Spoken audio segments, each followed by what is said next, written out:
there are very few films which are made about drug addiction and addiction in general, and today's film Requiem for a Dream is one of them. So in this episode of Spoiler Alert with me, Cinephile Sanket, I have invited a photographer whose name is Janak Shah. So Janak is my professor and he's a great photographer as well. You can follow him on Instagram.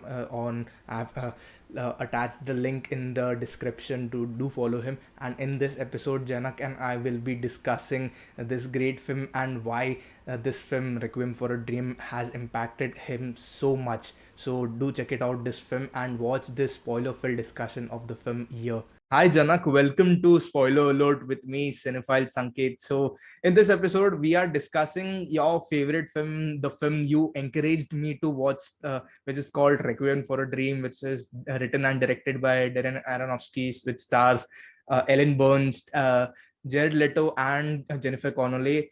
So first of all, Janak, would you introduce this great film, Requiem for a Dream? So, Requiem for a Dream is one of the first movies that kind of just impact because it came out just around the time when I guess I was graduating from junior college and looking to sort of get into the world of media. So I was watching all sorts of movies from left, right, and center from each and every country, from each and every, I guess, decade or something like that. And what really Requiem for a Dream did was it changed my perception of what filmmaking is all about. And before I go into the filmmaking aspect, as a pure viewer, as a pure sort of a consumer of movies and stuff like that, any kind of stuff like that, this movie as a viewer impacted me at on like two levels. First of all, the way the storytelling is done, I had not watched a movie which was telling a story in this particular way, and it was very hardcore about addiction. So my first perception of the movie was that it's all about addiction. It was not just like run of the mill sort of mafia, sort of a drug cartel, or sort of an epidemic of drug addiction that we are used to nowadays. It was about addiction, and the human face of addiction. So my first perception was of the movie while I was watching it was very impactful, because they don't just deal with addiction, like I mean, the fact that all the characters are already addicted and they are leading an addicted life, towards whatever addiction they have. So even if you take uh, all the characters, like if you take had like Jared Leto's and Jennifer Connelly's character, they are shown as drug addicts, and it's their lifestyle and what happens and what do they do to sort of so you're already the starting point is very different. The starting point is not like, oh, it's a good boy and then he got into bad influence and then he got really this. It's not your run of the mill sort of a storytelling thing. Your starting point is that they are drug addicts. So as a first perception of watching this movie was very hard hitting. So that was the first impact. And part of that first impact was also Sarah Goldfarb, of course, beautifully played by Ellen Burstyn. And I think she got a nomination, Yeah. academic nomination also, I think, for it. And also, it was not just addiction to drugs. It was also addiction to finding a purpose in life, and thus, as a result, getting addicted to something. Like, she was given for to lose weight and amphetamines and stuff like that, and how it was like a single-minded purpose in her life to get into this television show, even though it was like very harmful on her own body. And the fact is that it is so ha- horrifying. If you look at the movie at two levels, as a mother and son, okay, if you see the television, the epic scene of the television getting pushed down the Brighton beach, um, you know, um, the mother is aware what the son is doing, so she has actually changed it quite unsuccessfully to the radiator so that he doesn't use it to pawn it off to buy drugs. And later on, as Harry's character realizes that his mother is addicted to amphetamines because she's grinding her teeth and she's being all very psychotic and everything, and he's advising her. So at so many levels, it was so impactful just about the whole idea of addiction. In our daily lives, the most that we hear in our everyday life, the most that we hear about addiction is alcohol addiction or tobacco addiction. We don't necessarily think about drugs, right? So this movie kind of opened up that window into the actual hardcore drug addiction. But again, the crime factor that normally nowadays that we see and all the thing, way back then the crime factor was there. There was like police arrests and stuff like that and everything, but it had such a human face. So at a first part, as a pure viewer, that impacted me. The second part that really impacted me was the way the story was told, like the actual filmmaking. There were like split screens and cuts, and the story was interweaved and there were parallels drawn.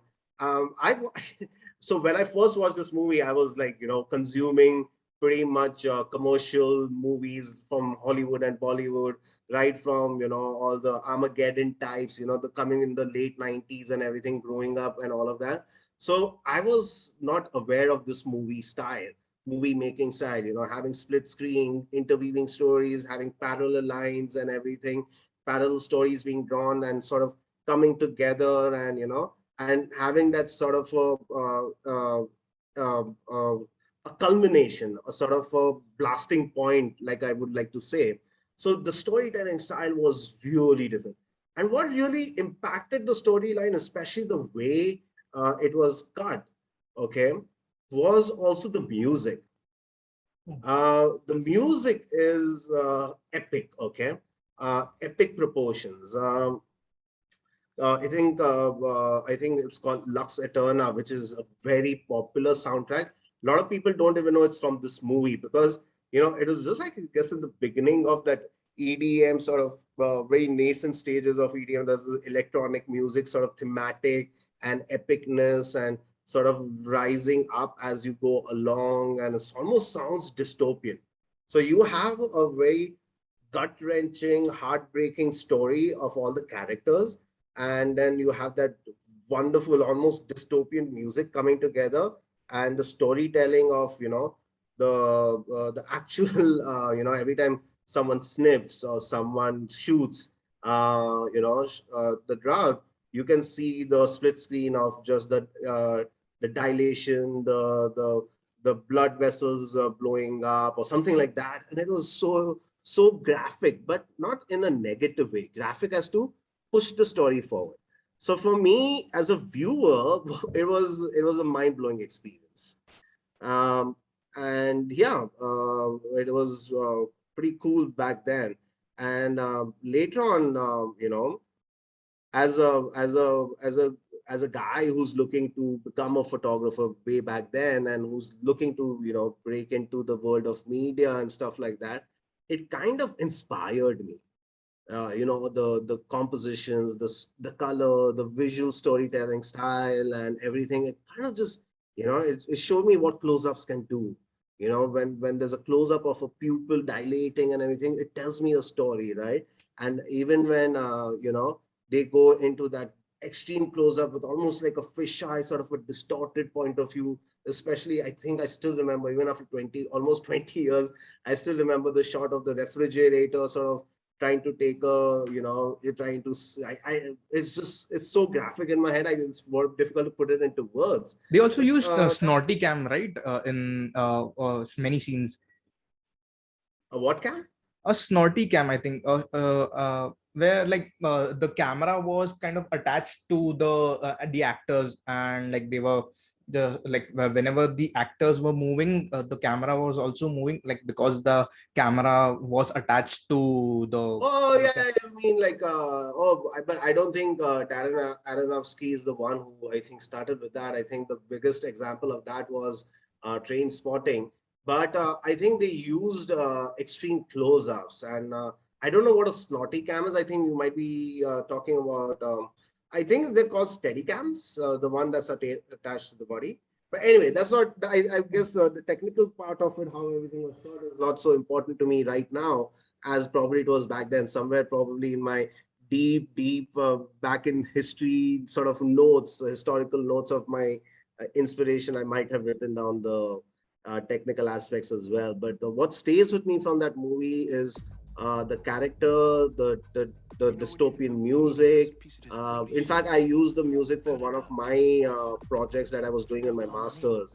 I was trying to show dystopian urban life, and I kind of did a entire sort of I tried to do the split screen but with stills. Being a photographer, I did it with stills rather than motion, and I used the music as a background score for my storytelling. Yeah. So Requiem for a Dream, absolute one of the first movies that really shook me up and said like, oh, this could also be possible. Mhm. Oh, I watched this film on your recommendation, to be frankly speaking. And when I watched this, I like assured you that I'll watch it, but I don't know if I like it or not. I wasn't that sure. I just went into it just without watching the trailer or like without hearing anything about the film. I just heard that it's about addiction. And first of all, I didn't when I didn't like when I knew it's about addiction, like just before that I thought that it's about something about the American dream, or like because the title suggests that requiem for a dream. I thought it's something like related to the dream, but when I like got to know it's an addiction drama, I got like I got shocked, because since you said that the close-ups and the extreme close-up where they are just getting the drugs, I like this wasn't like I haven't seen this kind of stuff happening in like much films. I have seen watching I've seen in Edgar Wright's films where he just pans and like quick cuts happen in his films, but like I haven't seen this kind of thing in even in Darren Aronofsky's other films. Like I watched Mother, I watched like Black Swan, but way back like in 2016. I can't remember that, but a Mother I remember it, but like I haven't seen this kind of things happening here. Yeah, But no, I think Darren Aronofsky kind of became commercial. So if you go back to his late 90s film, his experimental sort of I almost like a student pie and everything. I watched that it was a mad movie. Okay, it was highly experimental. When I did watch it, so I watched Pie after I watched Requiem, because you do the research like, oh, who made this movie? Darren Aronofsky. What else has he done? Let's watch it, right? So I watched Pi and I was like, okay, I can't sit through Pi. It was madness at its best. It was beautiful, and again, Clint Mansell did the soundtrack for that movie as well. In fact, he was the photographer, playing the photographer in Pi as well, Clint Mansell. So I think this Darren Aronofsky, Clint Mansell, if you do the research, there might be some other connection as well. So, but Pi was a wonderfully experimental movie. But back then, I remember that I could not sit through it fully because it was so weird and so convoluted at a certain level that it became almost like you had to put yourself in that shoes. But sorry, I digress. We are not here to discuss Spy. But coming back to Darren Aronofsky, I think his storytelling skills never abated. Like if you watched even Black Swan and everything, it's all tied in. The Darren Aronofsky's DNA is there, and even if you consider the wrestler, even the DNA is still there as well. The characters are very well edged out. The characters have a beautiful arc, and I think the actors that are playing those characters are well, selected and absolutely made for the role that they are given. But coming back to Requiem, what really is important is that uh, uh, is the arc, the way that it ends in a massive disappointment. So you did mention American Dream, right? I mean, without going like a full psychoanalysis of American Dream and all of that, I said I think this movie can be said that it is about the American dream. The American dream is there of of having a house and making money and being having the money to avail to all sorts of facilities, leading the good life. And if you think about it, Harry um, um, and Tyrone are actually looking for a last score. They said that after this score, we are done. Like we will now follow our dreams, right? So that is like what American Dream kind of draws a parallel, a sort of a thin parallel over there. But yeah, you can call it like it's a destruction of an American dream because, but at the end of the day, it's very personal to the characters. Jennifer Connelly's character wants to become a designer, fashion designer. Yeah, Harry just wants to have a beautiful, wonderful life, get married and stuff like that. And Tyrone wants to get out of his sort of this very ghettoized thing. So all of them are looking to change their lives for better. Just the methods that they choose, even with the best of intention, is there. And I think the addiction, there is no antagonist in the movie except for the fact that there is addiction which is bringing all of them down, and thus it becomes sort of the character of playing the antagonist. But I think like this thing is very common in Darren Aronofsky's films, because in Mother there was a very symbolic, like biblical symbolism was present in, like, in Mother. Here I think television was kind of very symbolized, like I think it was a very Mhm. symbolism for like in the film, because like everyone wants, like it actually symbolizes the time period of the film. Like it was the early times where television was glamorized and people like used to just watch television, and people were just stuck up in front of the television. And like it just showed how people were actually addicted to television as well, not just one TV show, but every like TV shows which were shown in the television.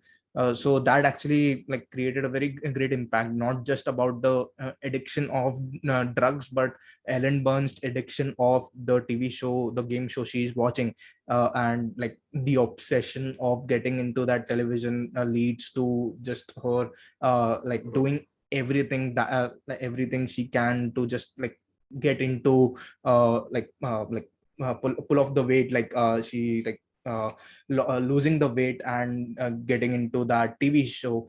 So that was just amazing. I feel like I felt Mhm. like amazing. But since you are a photographer, how did this film impacted you as a photographer? Uh, as a photographer, of course. This was right in the beginning of like when I decided to, uh, sort of was actually not even decided. I don't think I ever decided to become a photographer. I think it just started as a journey. But I think it was very much early on. So I watched this movie somewhere around 2003, 4-ish. Uh, Somewhere around there, and it was just the beginning of my time as a media student. And then what happens is like the visuals are striking, right? And also you have to understand that how the story, one of the most difficult things in photography is the narrative. I mean, you can become the best technical photographer out there, but it takes time to become a storytelling photographer. Like telling a story in photography becomes very difficult because you don't have actors to say the dialogues, you can't rely on the music, you don't have a minute to tell a story. So it's all about one frame, right? And if you so not just Requiem, any other movie, I would just pause it at some point and try to see the frame. And I think with Requiem, what happens with the split screen, because it diverts your physical visual sort of understanding of what is happening in each frame. We are not used to that. I certainly wasn't used to back in early 2000s to watch a movie like that. So what really became impactful was like I would pause it. Like even today, if I were to watch it, I would pause it and see how it is being told. There are multiple narratives happening. We have been given a sort of a sort of a peep into everyone's life, and life in the sense not just what they are doing, but who they are and what are they trying to achieve in their lives. Okay, what is their ultimate dream? And so ultimately, if you see that even when the screen splits off, okay, it splits off at a certain point where it does not compromise the storytelling, but yet it maintains the style of compositions or color and stuff like that. And then, of course, it's cut to beats and everything. So that makes it a lot of interesting, this as well. But as a photographer, I think the last bit, um, it's again very difficult to put it into words. Being a visual guy, I can't really take 1 minute of a video and put it. But the last bit when the hope is all gone, and when Sarah Goldfarb is in the completely in a shocked or vegetative state, and Harry is in the hospital, and his arm is amputated and everything. But at the end, you get glimpses of everyone's dreams. But one thing that really stuck out, and I think that's the reason why it's also on the poster. Sometimes it's on the poster of the movie. Is the Connolly's scene at the end of the pier. She's standing by herself at the end of the pier, far away and everything. So as photographers, those are single frame. Like even if you take the eye shot, right, and even if you take the shot of all the old ladies just hanging out, those are very, very beautifully composed, and those stay in your mind as images, like still images, right? And even if you look at some of the most graphic scenes, yeah, there are very graphic scenes over there. Even the moment when Connolly's character gives into the psychiatrist, yeah, the psychiatrist, when she compromises her entire self, like mind, body, and soul, because she has to do that to score. So that kind of compromise situation, and the moment, and he's alleged. So I think that shot also kind of stays in your mind, because the way he just goes for her, it's like predator and prey, and then she just gives up. And of course, being a photographer, you also watch a lot of the Discovery and National Geographic. So it's just like if you see a lion attacking a gazelle or something like that, for like a hyena attacking a gazelle or eating. Okay, the prey fights for a second, but then it knows it's useless, and they just give up. So all those stills. So this particular movie impacted me, not just for the visual stills, but the way the story is being told. At the end of the day, for me, that became more important, in particular for this movie. It's like I remember the stills because the story was important. I don't remember the stills because they were like, oh my God, so beautifully composed. Oh my God, what a great color. Oh my God, look at the camera and stuff like that. No, I have a vivid memory of each and every shot that I remember right now is because the way the story was told. And I mean, we almost, every time I think I speak about this movie, in last 2 decades, I almost always forget that this movie was made from a book. Yeah, it's an This movie adaptation. was made from a book, and I still haven't read the book. But apparently, from what I understand, I think a friend of mine was once telling me that the story is pretty much very close to the book, except it's not as hard hitting. You know, so he says that uh, uh, Hubert Hubert Selby, I think. Um, is the writer, Requiem for a Dream, the book, the novel. And I think he also was part of the screenplay writing team. And I think that is how the story got exploited. And I mean exploited in a good sense, as in that I think movie making being a visual medium and having all the faculties of sound and emotions being able to play out over a period of time, in a concise period of time. I think Darren Aronofsky took that as a challenge and really made it a hard-hitting sort of a dystopian end. However, I think a friend of mine, and I've not read the book, so I mean, I know we are on record over here, but I don't think the book, if I remember correctly, was this hard hitting. It has remained true to the plot, I think. It has remained true to the plot, but it was not that hard hitting as the movie was, if I remember correctly. But Uh, do you think the at one point Ellen Burns character uh, like had a Joker kind of dance a scene where like I actually felt that because having watched Joker just 2 years back, yeah, yeah. like I like resembled I don't think it was inspired by like Todd Phillips was inspired by Requiem for a Dream. I think he may have watched this, but like it was there were like very much similarities between the Joker dance and the dancing sequence of Ellen Burns. So did you find that? No, to be very honest, I did not find any parallel between that. But I get that sense of mania. It was manic, right? Uh, Both the characters were manic, in the manic state. Okay, they were completely dissociated from their reality or what they were doing. They were so engulfed by their own sort of need, engulfed by their own needs. What they want, what will help, what like very single-mindedly focused towards that. I think drawing a parallel between Joker, I mean the Joaquin Phoenix character of portrayal of Joker and Bernstein. I think it would be an unfair comparison in my opinion, but I do know where you're coming from as well. And I think the Joker dance became a part of the character's routine. Okay.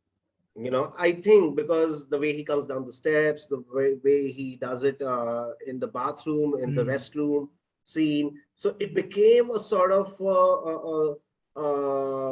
a routine for him. Whereas Sarah Goldfarb's character, it was not part of the routine; it was part of a mania, which Okay. could also be said about the Jokers.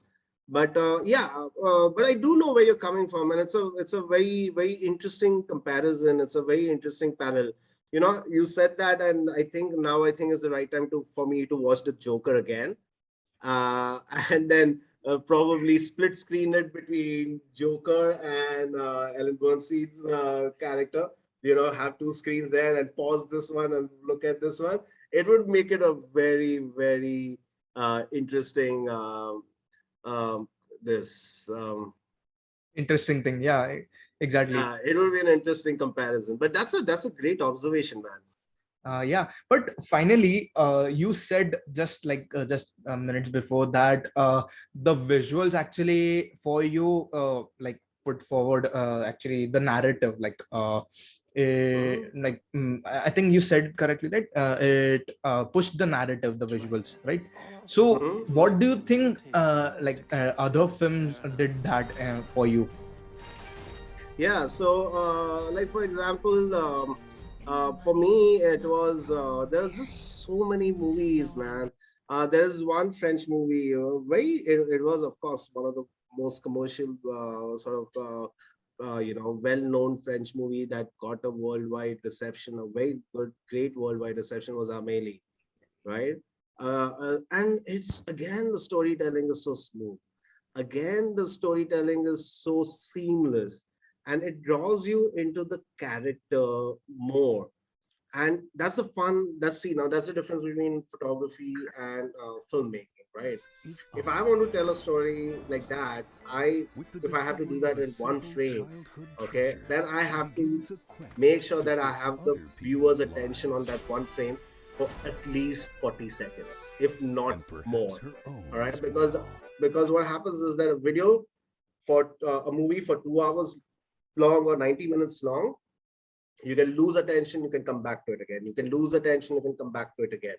But what really grips the attention for the longest time are for me my favorite movies. Like Amelie was like really, really beautifully, such a wonderful story being told. And that now, see, now you have opened up a Pandora's box, because now all the movies are coming to me in my head. Then there was Cleo 527, which was like interestingly beautiful. It was just a story being told about this lady, having done a medical test and everything, and she's anxious about the results, and she thinks she's going to die, and how she navigates the city, meeting her friends, people who she knows, the lover, whatever, and then how it's all serendipitous.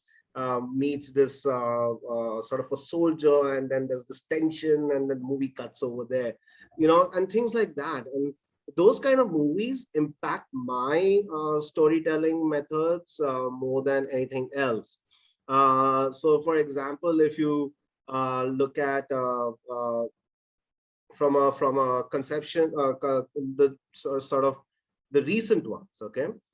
If you look at 1917, okay, uh, forget that it's a technical marvel and it's a storytelling marvel which is done really beautiful and everything, but um, um, if you just think about what's happening over there, it feels very natural, because it's a day in a life of, almost that concept, like a day in a life of, this has happened, and then this is happening, and then this is happening. So you're gripped. So what happens is, once you're gripped into the story, into the character, the journey of that character, whatever it is, for any movie, all right. So even in Amelie, it's about this one girl and her mission, sort of to make everyone's life better. But it's not a mission that is presented to you. It just happens in a matter of, over a period of time, over a period of certain time. While she's crossing the street, she takes a blind man, and then I'm talking about Amelie. So this is what happens when there's like this one bunch of movies now coming. She tries to make he's a blind man, and she, just while crossing the street, she describes the entire world to him, and that guy just goes bonkers, and it's such a joy, such a shock, and such a disbelief, and it's everything. And there's so many layers of emotions over there, and that is what strikes me in a movie more than anything else.